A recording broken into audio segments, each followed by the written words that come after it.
जय सिया राम।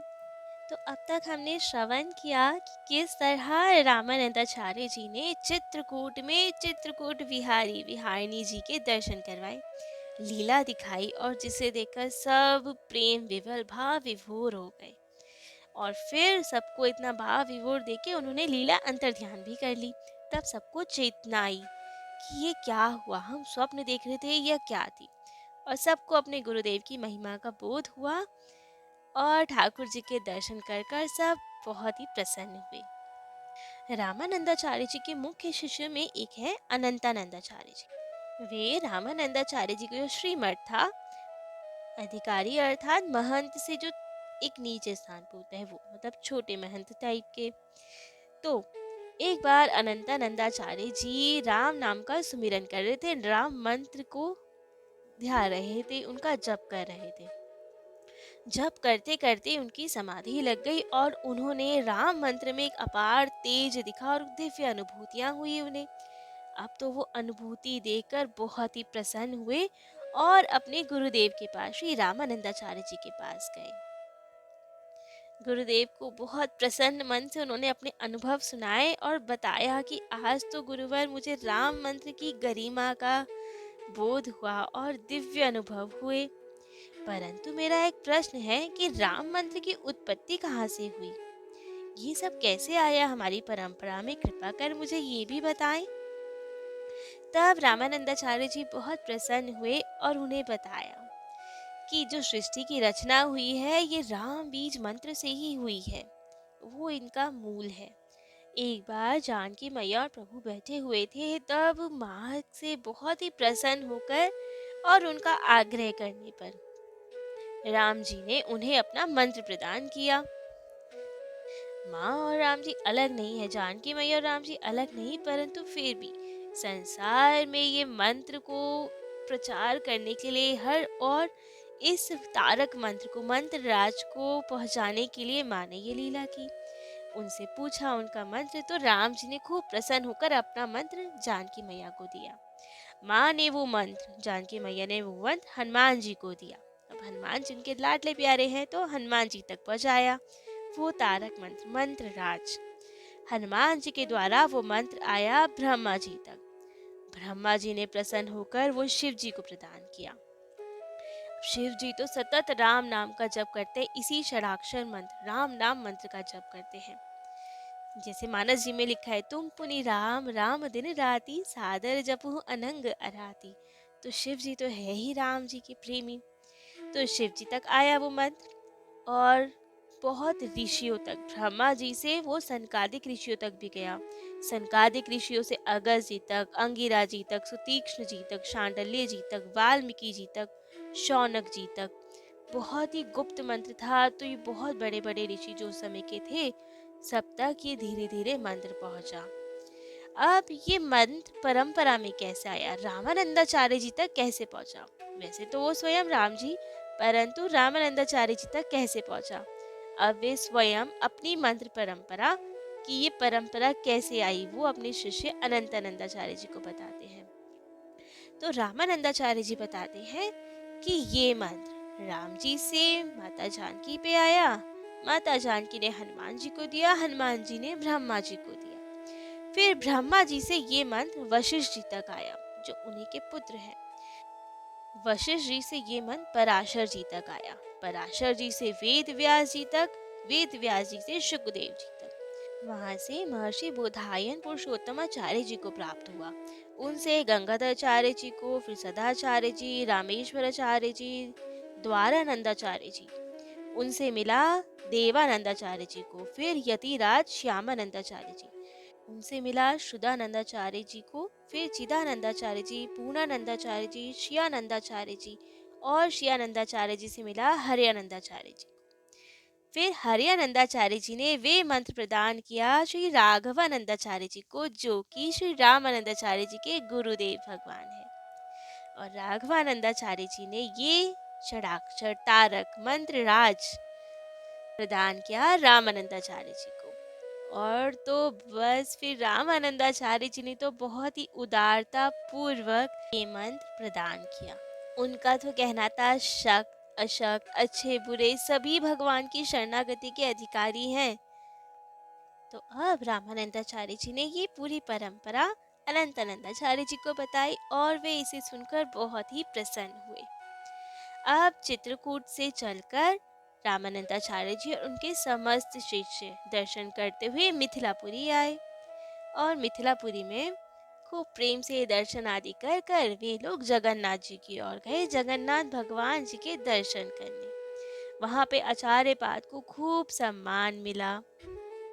वहां से दर्शन करते हुए रामानंदाचार्य जी पहुंचे कपिल तीर्थ अर्थात गंगा सागर। एक अति प्राचीन परम सिद्ध पुण्य स्थल है, परंतु जब रामानंदाचार्य जी वहां पहुंचे तब उस पुण्य स्थल का लोप हो गया था, वो लुप्त हो गया था। कोई नहीं जानता था कि यहाँ कौन सा स्थल था, गंगा सागर क्या है, कोई नहीं जानता था।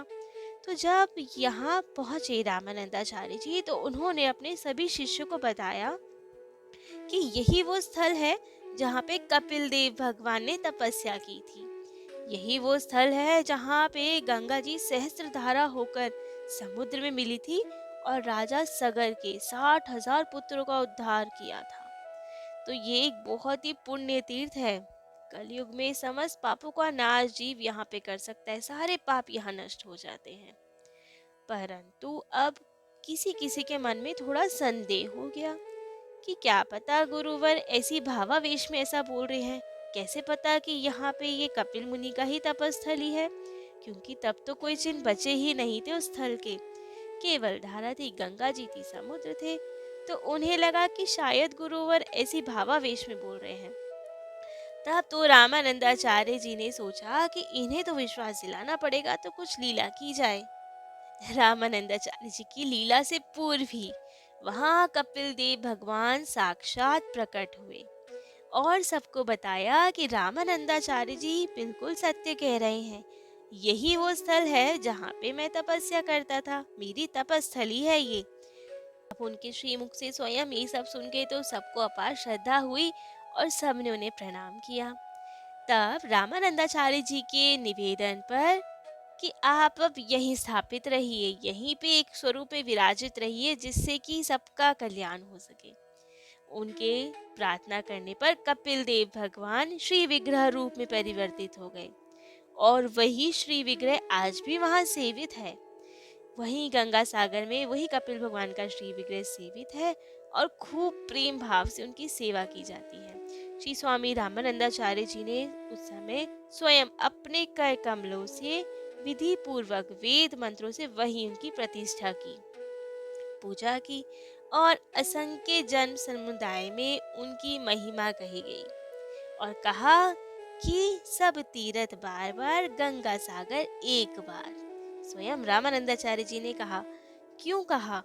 इसीलिए कहा कि इसकी महिमा, इस तीर्थ की महिमा इतनी अपार है कि यदि जीवन में एक बार भी यहाँ आ गए ना तो आपका कल्याण निश्चित है, सारे पाप नष्ट होने निश्चित है।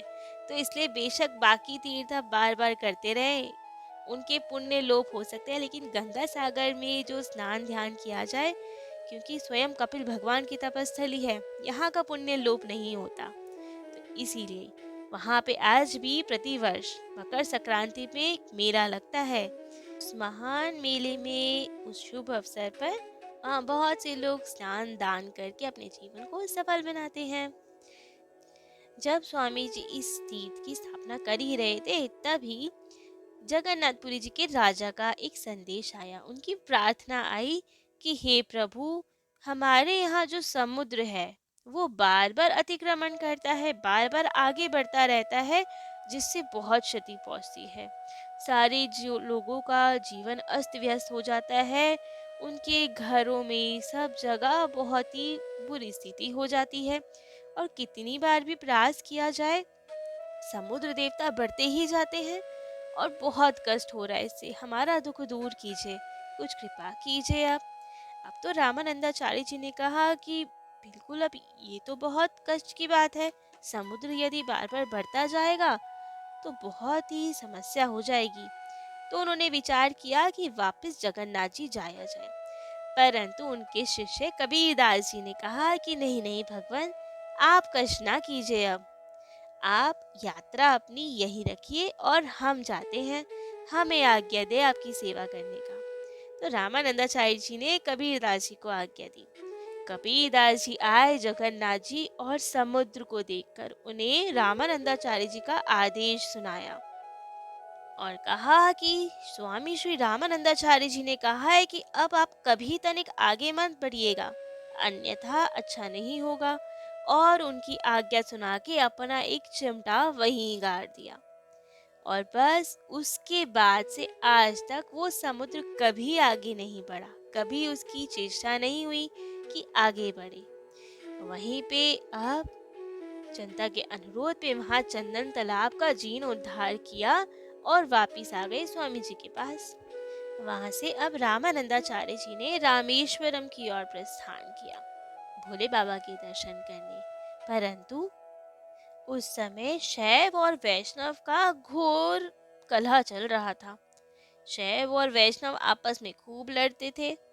तो जब रामानंदाचार्य जी वहां पर गए रामेश्वरम, तो वहां के पंडा पुजारियों जी ने इन्हें प्रवेश से रोक दिया और कहा कि यहाँ पे कोई ऊर्ध्व पुंड लगा के नहीं आ सकता।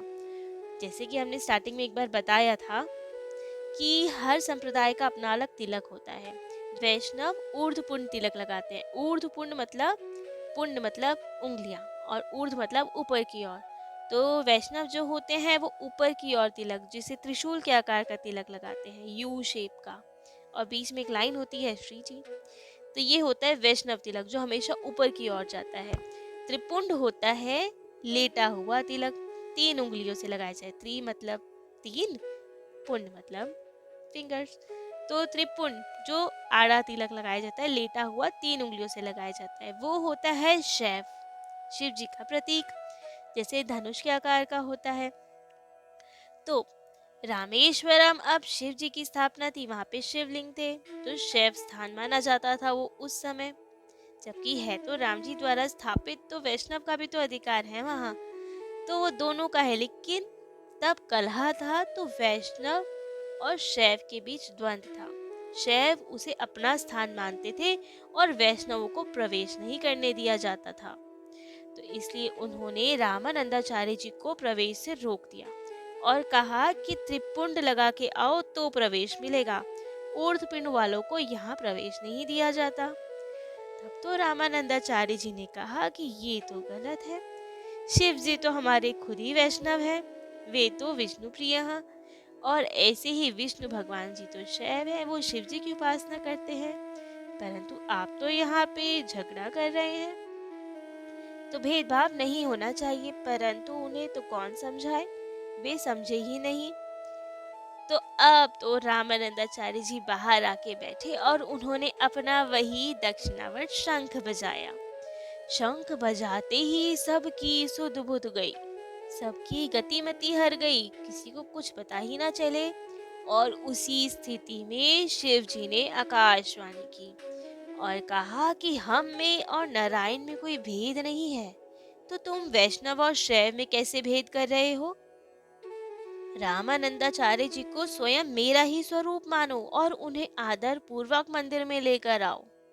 तब तो ये सुनकर सब बहुत घबराए और उन्हें समझ में आया कि वो गलत कर रहे थे। तब गए भागे वे रामानंदाचार्य जी के पास, उनके चरणों में प्रणाम किया और उनसे क्षमा याचना मांगी और कहा कि हमसे भूल हुई जो हमने भेदभाव किया, आप चले और दर्शन करें और आप अब आज्ञा दें, हम क्या करें, जो आप कहेंगे हम वही करेंगे, आपकी आज्ञा शिरोधार्य की जाएगी।